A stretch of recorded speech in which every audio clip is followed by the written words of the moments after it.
एक समय की बात है, उत्तर प्रदेश के हरिपुर नामक छोटे से गांव की। ये गांव अपनी हरी भरी उपजाऊ जमीन, मीठे पानी और मेहनती किसानों के लिए पूरे जिले में मशहूर था। गांव के बीचों बीच दो भाई रहते थे, बड़े भाई करण सिंह और छोटे भाई अर्जुन सिंह। दोनों के माता पिता का कई साल पहले देहांत हो चुका था। करण सिंह गांव का सबसे अमीर आदमी था। उसके पास सैकड़ों बीघा जमीन, 2 मंजिला पक्का मकान, कई ट्रैक्टर, बैलगाड़ियां और बैंक में मोटी रकम जमा थी। फिर भी उसके मन में कभी संतोष नहीं था। लालच उसकी रग रग में बस गया था। उसका छोटा भाई अर्जुन सिंह बिल्कुल उल्टा था, सीधा, सच्चा, मेहनती और संतोषी स्वभाव का इंसान। माता पिता के गुजरने के बाद करण सिंह ने चालाकी और धोखे से सारी बड़ी संपत्ति अपने नाम कर ली थी। अर्जुन को सिर्फ एक छोटा सा लेकिन बेहद उपजाऊ खेत दे दिया गया था। अर्जुन उसी खेत पर सूरज निकलने से पहले से लेकर डूबने तक मेहनत करता। उसकी मेहनत रंग लाती थी। खेत से इतनी अच्छी फसल होती कि घर का गुजारा आराम से चल जाता और बेटी रोहन की शहर में पढ़ाई भी जारी रहती।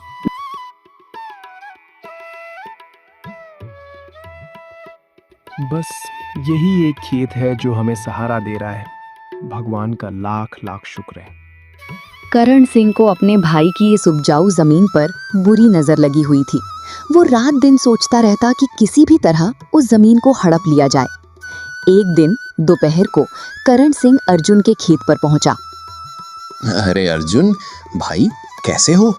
दिन भर खेत में पसीना बहा रहे हो। सुना है बेटे रोहन को शहर में इंजीनियरिंग पढ़ा रहे हो। इतने छोटे खेत से इतना सब कैसे चल पा रहा है? शहर के खर्चे तो रोज बढ़ते जा रहे हैं। कहीं लोन लेने की सोच तो नहीं रहे हो? भैया सच कहूं तो चिंता तो होती है, लेकिन मैं कोई ना कोई इंतजाम कर लूंगा। रोहन को बीच में नहीं छोड़ना चाहता। उसे बड़ा आदमी बनाना है ताकि उसे मेरी तरह ठोकरें ना खानी पड़े। अरे मेरे छोटे भाई, ऐसे कैसे? मैं जिंदा रहते तू किसी और से पैसे मांगेगा? क्या मैं मरा हुआ हूं? जो भी जरूरत हो मुझे बता। भैया आपकी बात सही है, लेकिन मैं आज तक किसी से उधार नहीं लिया, अब भी नहीं लेना चाहता।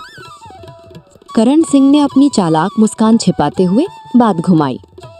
ठीक है, पैसे मत लो। मेरी एक जमीन गांव के पूर्वी छोर पर है। वो तेरी जमीन से 5 गुना बड़ी है। वहां हमेशा अच्छी फसल होती है। तू कुछ महीने वहां खेती कर ले, अच्छा मुनाफा होगा। रोहन की पढ़ाई भी आराम से चल जाएगी। बदले में अपनी जमीन मेरे पास रख दे, मेरी जमीन तेरे पास रहे। जब तेरा काम पूरा हो जाए तो हम अदला बदली वापस कर लेंगे। भैया ये ठीक रहेगा क्या? अरे भरोसा कर, मैं तेरा बड़ा भाई हूं, तुझे धोखा दूंगा क्या? अर्जुन थोड़ा संशय में था, लेकिन बड़े भाई का विश्वास करके मान गया। करण सिंह ने पहले से तैयार किए कागजात निकाले। अर्जुन अनपढ़ था, उसने बिना समझे अंगूठा लगा दिया। कुछ दिन बाद अर्जुन करण सिंह की उस बड़ी जमीन पर खेती करने गया। उसने अच्छे बीज बोए, खाद डाली, मेहनत से पौधे लगाए और नियमित पानी दिया। वो बहुत खुश था। इस बार अच्छी फसल होगी। रोहन की फीस भी आसानी से भर दूंगा। लेकिन अगली सुबह जब अर्जुन खेत पर पहुंचा तो उसका दिल टूट गया। सारे पौधे सूखकर मर चुके थे। जमीन पूरी तरह बंजर और बेकार थी। भगवान, ये क्या हो गया? भैया ने मुझे धोखा दे दिया। अर्जुन सीधा करण सिंह के घर पहुंचा। भैया, वो जमीन तो पूरी बंजर है, वहां कुछ भी नहीं उगता। मेरी जमीन मुझे वापस दे दीजिए, मैं बहुत नुकसान उठा चुका हूं। अब वो जमीन तेरी नहीं है। कागजात पर तूने खुद अंगूठा लगाया था। अब चुपचाप चला जा, वरना पुलिस में रिपोर्ट लिखवा दूंगा। अर्जुन टूटे दिल के साथ घर लौट आया। उसकी आंखों में आंसू थे। कुछ दिन बाद रोहन की कॉलेज फीस का समय आ गया। पिताजी, इस महीने फीस जमा करनी है, पैसे भिजवा दीजिए। बेटा, घर में बड़ी समस्या आ गई है, अभी पैसे नहीं भेज पा रहा हूँ। अर्जुन ने रो रो कर सारी बात रोहन को बता दी। पिताजी, आप चिंता मत कीजिए, मैं कल सुबह पहली बस से गांव आ रहा हूं। हम मिलकर कोई रास्ता निकालेंगे। अगले दिन रोहन गांव पहुंचा।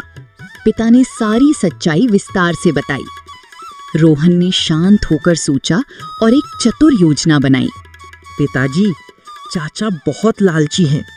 हम उन्हीं की लालच का फायदा उठाएंगे। रात के 12 बजते ही अंधेरे में दोनों पिता पुत्र पुराने 2 घड़े लेकर बंजर खेत पर गए। उन्होंने कई जगह गड्ढे खोदे और शहर से लाए गए चमकदार नकली सोने के सिक्कों, पीतल के बड़े सिक्के से घड़े भरकर मिट्टी में गाड़ दिए। सुबह होते ही पूरे गांव में आग की तरह खबर फैल गई। अरे भाई सुनो, अर्जुन को उसके बंजर खेत में 2 बड़े घड़े भर सोने के सिक्के मिले हैं। हाँ, मैंने खुद देखा, घड़े चमक रहे थे। अर्जुन की किस्मत खुल गई। अजीब बात है, वो जमीन तो बंजर थी, फिर खजाना कैसे निकला? जब ये खबर करण सिंह तक पहुंची तो वो बौखला गया। उसकी आंखें लाल हो गईं। वो तुरंत अर्जुन के घर दौड़ा गया। अर्जुन भाई, वो सब पुरानी बात भूल जा। मैं मजाक कर रहा था। मेरी जमीन वापस कर दे, मैं तेरी जमीन वापस कर देता हूं। चाचा, जमीन तो वापस मिल जाएगी, लेकिन शर्तें हैं। बोल बेटा, जो शर्त हो मंजूर है। पहली, हमारी मूल जमीन और सारे कागजात वापस होंगे। दूसरी, उस बंजर जमीन को वापस लेने के लिए आपको हमें 10 लाख रुपए नकद देने होंगे। सब कुछ लिखित में और गवाहों के सामने होगा। ठीक है बेटा, मुझे सारी शर्तें मंजूर हैं। कल सुबह मैं पैसे और कागजात लेकर आऊंगा। अगले दिन करण सिंह सूटकेस भरकर 10 लाख रुपए और कागजात लेकर आया। साइन हुए, गवाहों ने दस्तखत किए और जमीन अदला बदली वापस हो गई। करण सिंह अपने नौकर को लेकर बंजर खेत पर पहुंचा। सुखिया, पूरा खेत खोद डाल। जितने भी घड़े हैं सब निकाल, जल्दी कर। नौकर ने पूरा खेत उथल पुथल कर डाला, लेकिन एक भी सिक्का नहीं मिला। ये क्या हुआ? सोने के घड़े कहाँ गए? मैं लुट गया। दूर खड़े अर्जुन और रोहन शांत मुस्कान के साथ देख रहे थे। करण सिंह को अपनी गलती का एहसास हुआ, लेकिन अब बहुत देर हो चुकी थी। करण सिंह की लालच ने उसे खुद ही बर्बाद कर दिया। अर्जुन और रोहन अपनी जमीन वापस पाकर खुश थे। उन्होंने 10 लाख रुपए से रोहन की पढ़ाई पूरी की और खेत को और बेहतर बनाया। सीख: लालच इंसान को अंधा बना देता है। जो दूसरों को धोखा देता है, अंत में उसे ही भारी कीमत चुकानी पड़ती है। मेहनत, ईमानदारी और संतोष ही सच्ची खुशहाली का रास्ता है।